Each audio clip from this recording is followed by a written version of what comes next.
Happy tales cartoon.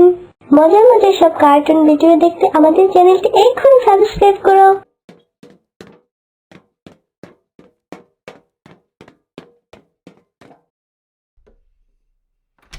আসসালামু আলাইকুম।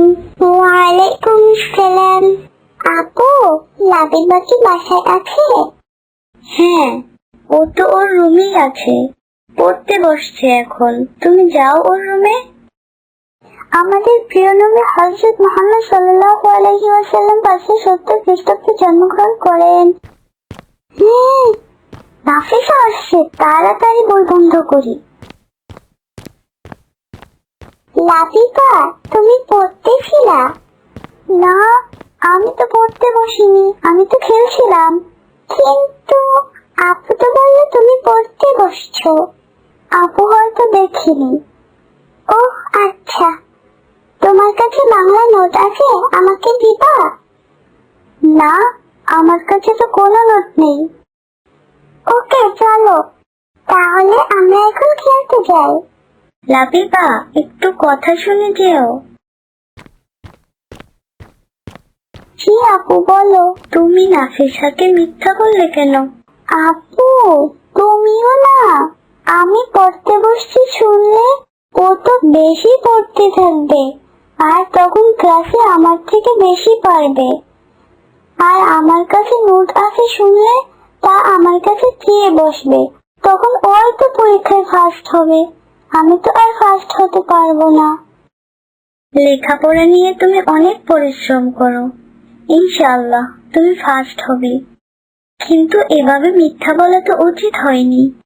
তুমি তো জানো মিথ্যা বলা কবিরা গুনাহ। জি আপু, বুঝতে পেরেছি। ইনশাআল্লাহ আমি আর কখনো মিথ্যা বলবো না, আর নাফিসাকেও সরি বলবো। লাবিবা আসো। জি আসছে। আমাতুল্লাহ, তোমাকে নিয়ে আমি অনেক খুশি। এভাবেই ছোট বোনদের পাশে থাকবে, গুণবতী নিয়ে আমার। ইনশাআল্লাহ আম্মু। আমি রাজা হব। তুমি কেন? ফাতিমা তো রাজা হতে পারে, আর আমিও তো পারি রাজা হতে। আমি রাজা হতে চাই। আমি রাজা হতে চাই। না, তা হবে না। আমি বাসা থেকে কাগজ নিয়ে আসছি, সবার নাম লিখবো। সেখান থেকে একটা কাগজ তুলবো, যার নাম আসবে সেই রাজা হবে। দেখছো লাবিবা, নাফিসাকে আমার একদম পছন্দ না। কেমন খিটখিটি মেজাজের মেয়ে একটা। আমি তো ওর সাথে খেলবোই না। কেন, আমাকে দিলে কি হতো? হ্যাঁ ঠিক বলছো, আমিও ওকে একদম পছন্দ করি না। খুব বাজে মেয়ে একটা, সব সময় ওভার রিয়েক্ট করে। আপু, তুমি কি বাত করছো? তোমার মনে নেই আমি তোদের গীবত সম্পর্কে কি বলেছিল? ইয়া আল্লাহ, ইয়া আল্লাহ, আমরা গীবত করছিলাম। জানো, আম্মু আমাদেরকে গীবত সম্পর্কে বলেছেন। গীবত হচ্ছে যা শুনলে তোমার ভাইয়ের খারাপ লাগবে, তা নিয়ে আলোচনা করার নামই হচ্ছে গীবত। আর গীবত হচ্ছে কবিরা গুনাহ।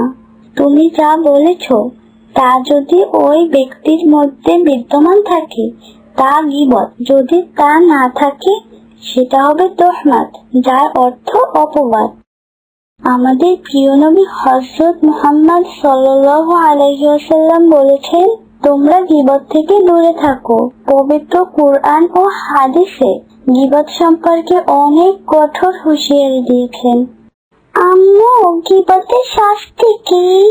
গীবতকারীকে বড় বড় তামার নখ লাগিয়ে দেওয়া হবে, যা দ্বারা তারা নিজেরাই নিজেদের মুখমণ্ডলে আর বুকে আঘাত করতে থাকবে। বুখারী শরীফে আসছে, গীবতকারী কখনো জান্নাতে প্রবেশ করিবে না। ইয়া আল্লাহ, আমি এ বিষয়ে জানতাম না। আল্লাহ মাফ করো, আল্লাহ মাফ করো। চলো আমরা সবাই তওবা করি, আর নাফিসা আসলে ওর কাছে ক্ষমা চেয়ে নিব। আর ভবিষ্যতে এমনটি আর করব না।